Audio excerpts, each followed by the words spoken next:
This government is so penned in that they have to tax people for basic cable, for landlines, for shoe repair, for buying yarn to knit sweaters. Yet they're still running record deficits, which again, I didn't hear the minister talk about.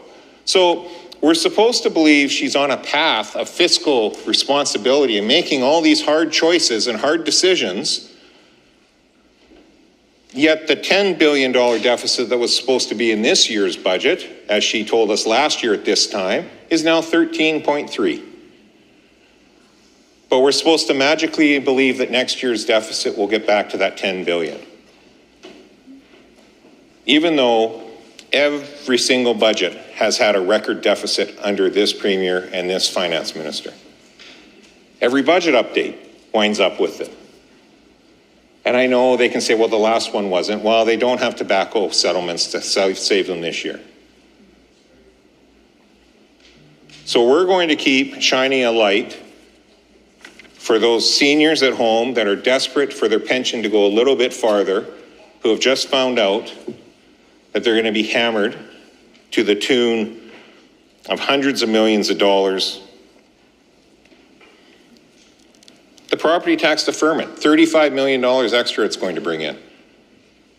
The minister sloughed it off in her comments as it's a good thing. Yet they're budgeting to collect $35 million more off the backs of seniors that are on pensions desperate to stay in their own homes right now with the program.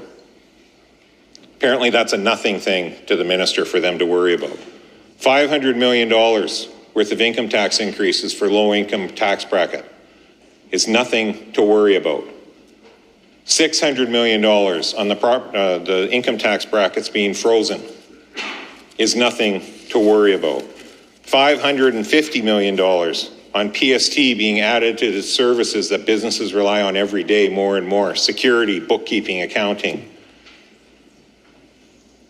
and to home builders on architectural costs and engineering, but nothing to worry about. This is a government that very clearly has lost the plot. They very clearly say one thing and do the exact opposite.